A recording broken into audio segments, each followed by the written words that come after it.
کی نیت سماعت کر لیں، طریقہ دیکھ لیں۔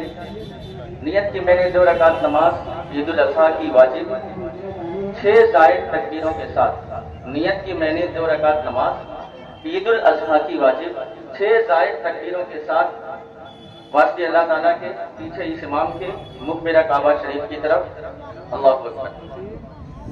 جب آپ تکبیر تحریمہ باندھیں گے تو پھر ثنا پڑھنا ہے، لہذا آپ ہاتھ باندھ لیں گے۔ ثنا کے بعد قرأت نہیں کرنی ہے، لہذا اللہ اکبر کہہ کے ہاتھ چھوڑ دیں گے، پھر دوبارہ اللہ اکبر کہہ کے ہاتھ چھوڑ دیں گے، پھر تیسری بار میں اللہ اکبر کہہ کے ہاتھ باندھ دیں گے۔ تو اس طریقے سے یہ 3 زائد تکبیر ہو جائے گی پہلی رکعت میں، پھر قرأت ہوگی، رکوع سجدہ، پہلی رکعت مکمل، پھر دوسری رکعت میں پہلے قرأت ہوگی اور قرأت کے بعد پھر 3 زائد تکبیر آپ کو پکارنی ہے، اللہ اکبر کہہ کے ہاتھ چھوڑنا ہے، پھر دوسری دفعہ اللہ اکبر کہہ کے ہاتھ چھوڑنا ہے، پھر تیسری دفعہ اللہ اکبر کہہ کے ہاتھ چھوڑنا ہے، پھر چوتھی دفعہ میں رکوع کرنا ہے، سجدہ، نماز مکمل ہوگی۔ نماز کے بعد خطبے کی سماعت کر کے جائیں، خطبے کا سننا واجب ہے۔ دوران خطبہ اپنی جگہ بیٹھ کے خاموشی سے خطبہ سننے کی کوشش کریں۔ علماء نے فرمایا کہ خطبہ سننا واجب ہے اور اس کے مفاہیم اور معانی پہ غور کرو۔ اگر معانی اور مفاہیم پہ غور نہیں کر سکتے تو کم از کم کان لگا کے بغور سنو۔ لہذا نماز کے بعد خطبے کی سماعت کا بھی مکمل اہتمام کریں، اور ہمارے احباب چندے کا کام مکمل کر لیں تو آپ حضرات اپنی صفوں کو باضابطہ طور پہ مکمل کر لیں، اور صفوں میں اس بات کا خیال کریں ہر شخص اپنے بغل والے شخص کی ایڑی کی سیٹ پہ اپنی ایڑی رکھے، اور برابر میں آپ کی ایڑیاں ہوں، کاندھے سے کاندھا ملا کے رکھیں، درمیان میں خلا نہ ہو۔ میرے آقا علیہ السلام نے یہ نشان لگا ہوا ہے، نشان پہ آپ اسی لیے پٹی لگا دی گئی ہے، آپ اپنی ایڑیاں اس پہ رکھیں اور اپنی صفوں کو برابر کر کے نماز ادا کریں۔ صفوں میں اگر خامی ہوگی اور قطع صف ہو جائے گا، اللہ کے نبی نے فرمایا من قطع صفن فقطعہ اللہ، جو صفوں کو کاٹے اللہ تبارک و تعالیٰ اسے کاٹے۔ اپنی اپنی جگہ لے لیں، نماز کے لیے کھڑے ہونا۔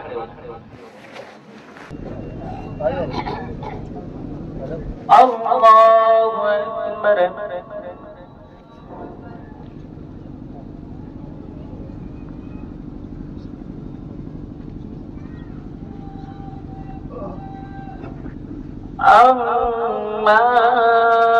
اکبر۔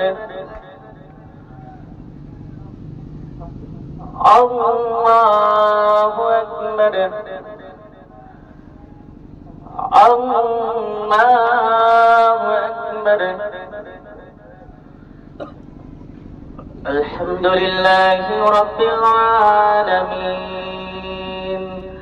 الرحمن الرحیم مالک یوم الدین إياك نعبد وإياك نستعين اهدنا الصراط المستقيم صراط الذين أنعمت عليهم غير المغضوب عليهم ولا الضالين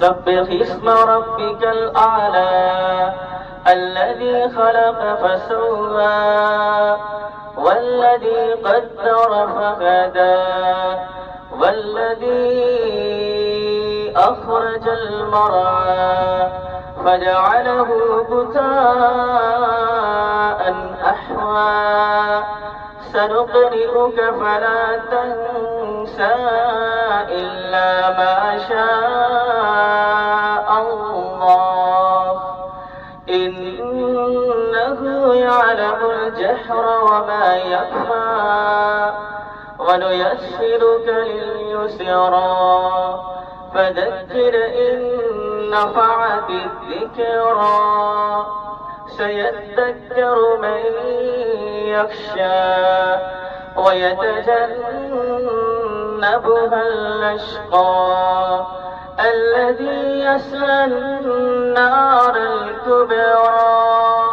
ثم لا يموت فيها ولا يحيا قد أفلح من تزكى وذكر اسم ربه فصلى بل تؤثرون الحياة الدنيا والآخرة خير وأبقى إن هذا لفي الصحف الأولى صحف إبراهيم وموسى. الله أكبر.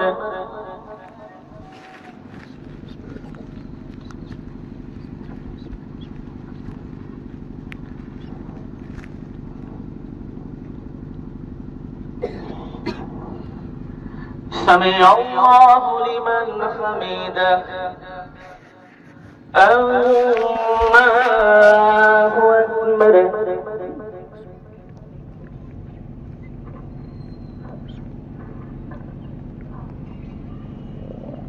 الله أكبر.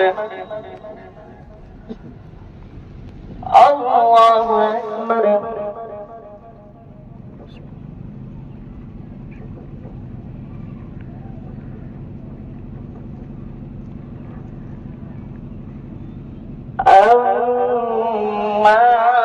الله أكبر.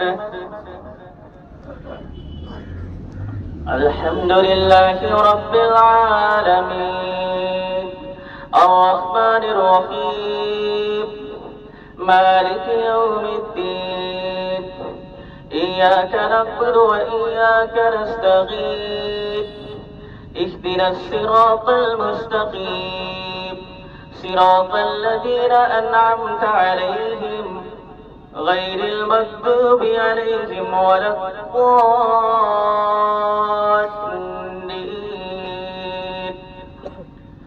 والشمس وضحاها والقمر إذا تلاها والنهار إذا جلاها والليل إذا يغشاها والسماء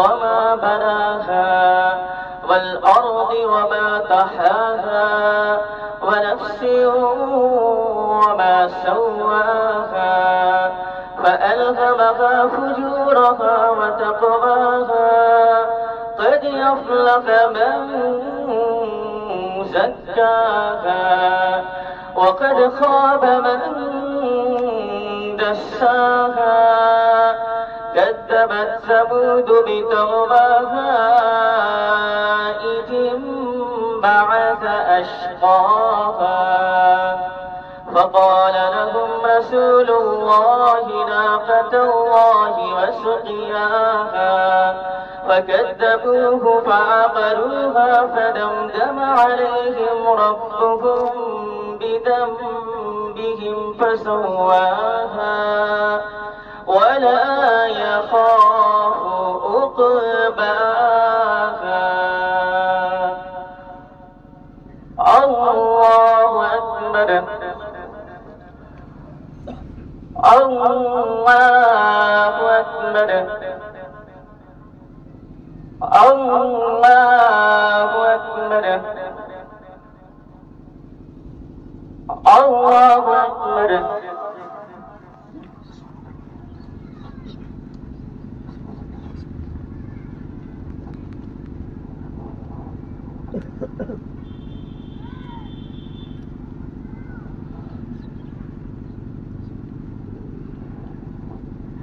سمع الله لمن حمده. الله أكبر.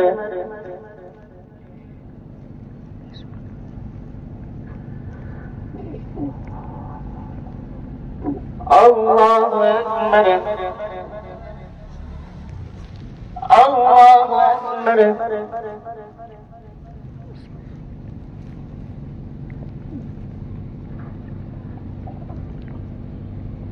الله أكبر.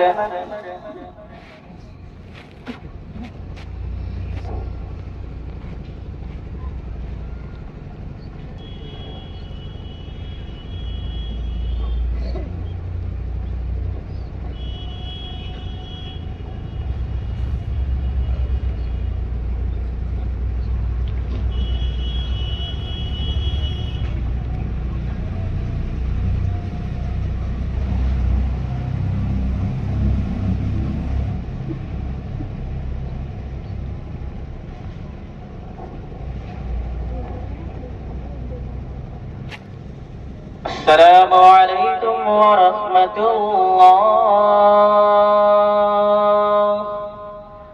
السلام عليكم ورحمة الله.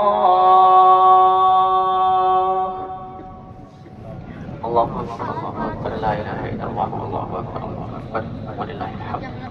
الله أكبر الله أكبر لا إله إلا الله الله أكبر ولله الحمد.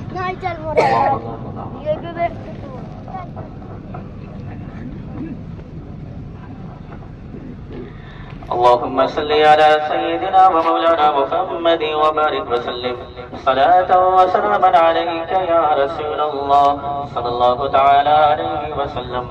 اللهم ربنا آتنا في الدنيا حسنة وفي الآخرة حسنة وقنا عذاب النار. اللهم ربنا تقبل منا إنك أنت السميع العليم وتب علينا إنك أنت التواب الرحيم. اللهم احفظنا من كل بلاء الدنيا وعذاب الآخرة. اللهم إنا نجعلك في نحورهم ونعوذ بك من شرورهم.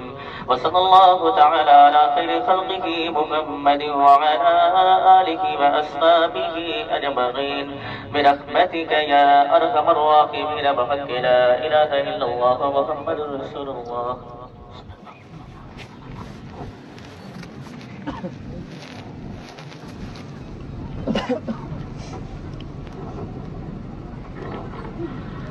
الله أكبر الله أكبر الله أكبر الله أكبر لا إله إلا الله والله أكبر الله أكبر ولله الحمد. الحمد لله الذي فضل سيدنا ومولانا محمدا على العالمين جميعا وأقامه يوم القيامة للمذنبين المتلوثين الخطائين الهالكين شفيعا. فصلى الله تعالى وسلم وبارك عليه وعلى كل من هو محبوب ومرضي لديه صلاة تبقى وتدوم بدوام الملك الحي القيوم. ونشهد أن لا إله إلا الله وحده لا شريك له ونشهد أن سيدنا ومولانا محمدا عبده ورسوله. الله أكبر الله أكبر لا إله إلا الله والله أكبر الله أكبر ولله الحمد. أما بعد فيا أيها المؤمنون اعلموا أن يومكم هذا يوم عظيم. قال الله تبارك وتعالى في القرآن المجيد فصل لربك وانحر. الله أكبر الله أكبر لا إله إلا الله والله أكبر الله أكبر ولله الحمد. وقال النبي عليه الصلاة والتسليم من ضحى طيبة بها نفسه مكتسبا لله كانت له حجابا من النار. وقال في مقام آخر ما عمل ابن آدم من عمل يوم النحر أحب إلى الله تعالى من إهراق الدم وإنه ليأتي يوم القيامة بقرونها وأشمارها وأغلافها وإن الدم ليكو من الله تعالى بمكان قبل أن يكع بالأرض فتيبوا بها نفسا. الله أكبر الله أكبر لا إله إلا الله والله أكبر الله أكبر ولله الحمد. فحسنوا ضحاياكم فإنما على الصراط مطاياكم. الله أكبر الله أكبر لا إله إلا الله والله أكبر الله أكبر ولله الحمد. أعوذ بالله من الشيطان الرجيم. وإذ يرفع إبراهيم القواعد من البيت وإسماعيل ربنا تقبل منا إنك أنت السميع العليم. ربنا يا مولانا ولا تجعلنا منهم. عباد الله بارك الله لنا ولكم في القرآن العظيم ونفعنا وإياكم بالآيات والذكر الحكيم. إنه تعالى ملك كريم جواد بر رؤوف رحيم.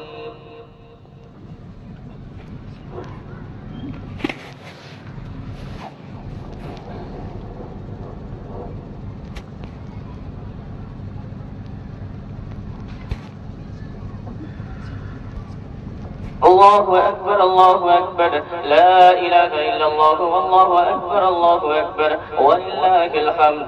الحمد لله نحمده ونستعينه ونستغفره ونكمل به ونتوكل عليه ونعوذ بالله من شرور أنفسنا ومن سيئات أعمالنا. من يهده الله فلا مضل له ومن يضلله فلا هادي له. ونشهد أن لا إله إلا الله وحده لا شريك له ونشهد أن سيدنا ومولانا محمدا عبده ورسوله. الله أكبر الله أكبر لا إله إلا الله الله أكبر الله أكبر ولله الحمد.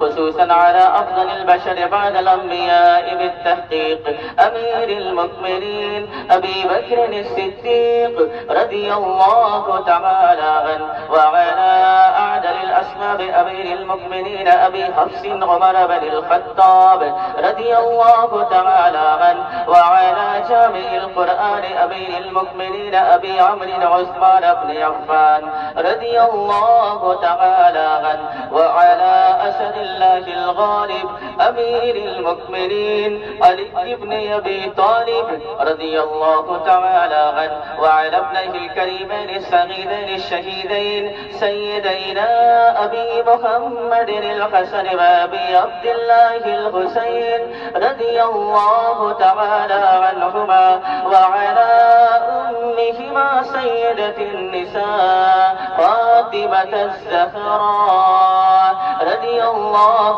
تعالى عنها وعلى سائر فرق الأنصار والمهاجرة وعلينا معهم يا أهل التقوى وأهل المغفرة. الله أكبر الله أكبر لا إله إلا الله والله أكبر الله أكبر ولله الحمد. ربنا يا مولانا ولا تجعلنا منهم عباد الله رحمكم الله. إن الله يأمر بالعدل والإحسان وإيتاء ذي القربى وينهى عن الفحشاء والمنكر والبغي يعظكم لعلكم تذكرون. ولذكر الله تعالى أعلى وأولى وأعز وأجل وأهم وأكبر. دعا کے لیے اللهم صل على سيدنا ومولانا محمد وبارك وسلم صلاة وسلام عليك يا رسول الله صلی اللہ تعالی علیہ وسلم. یا رب العالمین تیری دی ہوئی توفیق سے ہم سب نے یہاں پہ نماز عید الاضحیٰ عطا کی. مولا اسے اپنی بارگاہ میں قبول فرما.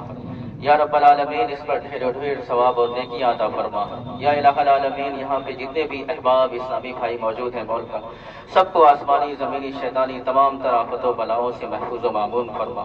یا الہ العالمین عالم اسلام کی حفاظت فرما. ہماری مساجد کی مدارس کی مراکز کی مکانوں کی درسگاہوں کی حفاظت فرما. بالخصوص ہندوستان کے مسلمانوں پر اپنا فضل و کرم فرما. یا رب العالمین ہمارے ملک ہندوستان کو محفوظ و معمون فرما.